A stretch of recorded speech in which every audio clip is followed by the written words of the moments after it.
السلام عليكم، يا رب تكونوا بخير. وحشتوني جدا جدا. النهارده هنعمل وصفة حلوة قوي، وهي وصفة لمحبين العكاوي. اللي مش عارف العكاوي اللي هي ديل العجل. الوصفة دي تبقى لطيفة قوي، مميزة جدا، هنعملها بمنتهى السهولة، مش هتكون صعبة خالص.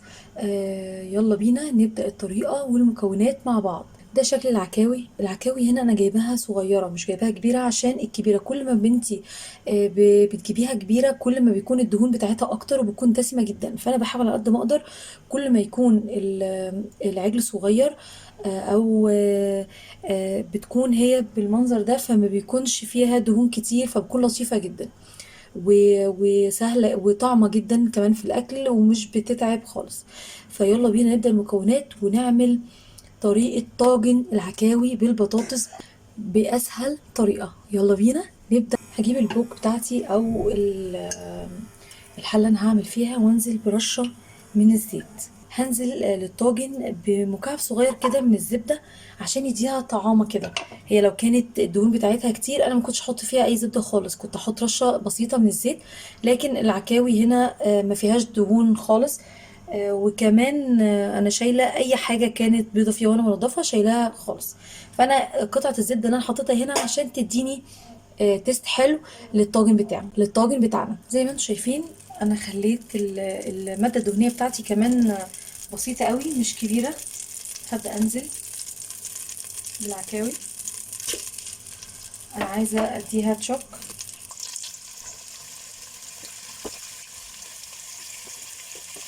نزلت بالكميه بتاعتي كلها.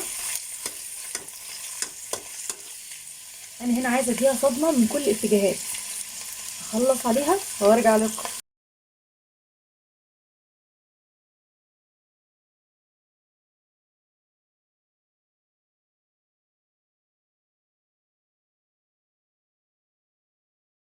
اظن لحد دلوقتي الموضوع سهل جدا. هنزل في المرحله دي بثلاث بصلات كبار متقطعين سلايس بالمنظر ده، وابدا اقلب فيهم كويس قوي مع بعض. انا عايزه البصل ياخد من تيست العكاوي والتشويح تمام. في المرحله دي بعد البصل ما اتكرمل معايا بالشكل ده مع العكاوي بالشكل اللي انتم شايفينه ده، هكون عندي 3 فصوص ثوم كبار مقطعهم شرايح بالمنظر ده. ليه بقطعهم شرايح؟ التيست ده بيفرق قوي قوي، احلى من ان انا اكون منعماهم قوي. بيبقى طعمها لطيف قوي، حتى لما بيجي في بقك كده وانت بتاكلي بيبقى طعمها بجد ممتاز. جربوها بالطريقه دي مش هتندموا اطلاقا. مش قادره اقول لكم بقى في المرحله دي، يعني انا عايزه بس التوم كده يا دوب، مش عايزاه يستوي، انا عايزاه بس يتشوح حاجه بسيطه قوي.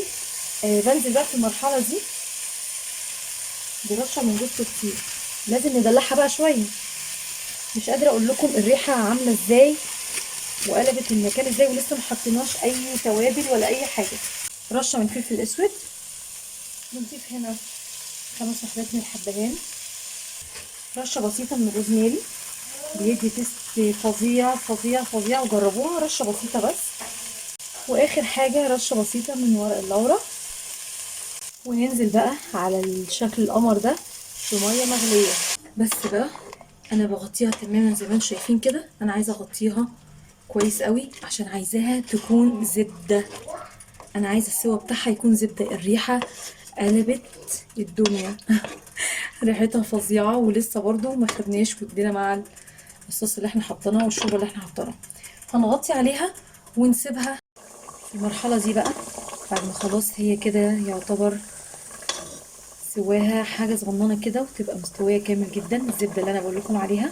هبدا بقى في المرحله دي اضيف الملح بالشكل ده، وهكون محضره شرايح من البطاطس بالشكل ده. هنزل على العكاوي بديها تقليبه بسيطه كده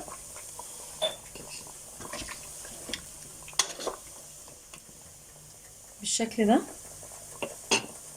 وبعد كده هنزل بكوبايه من عصير الطماطم الفريش بالشكل اللي احنا شايفينه ده، وهخلي كله بقى يندمج مع بعضه ويعيش. حوالي انا بس عايزاه يغلي غلوه صغيره، يعني اول ما يغلي الغلوه الصغيره هنضيفه على طول في الطواجن بتاعتنا مع الفرن ونغطي عليها. خلاص كده اتسبكت معايا بالشكل اللي احنا شايفينه ده.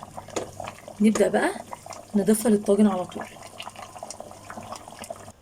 هبدأ هنا الطاجن بتاعي كل الكوارع اخليها من تحت عشان عايزاها تستوي زيادة وزيادة بالشكل ده.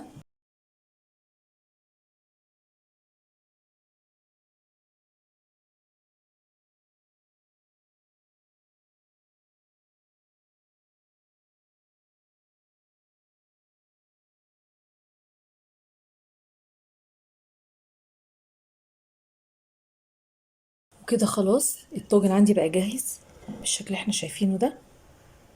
هضيف له بقى قبل ما يدخل الفرن رشة من فلفل اسود ورشة كده بسيطة من على الوش لجوز الطيب. صدقوني جوز الطيب بتفرق جدا في الوصفة دي. ويلا بينا على الفرن. وده كده الشكل النهائي للطاجن بتاعنا. بصوا عامل ازاي.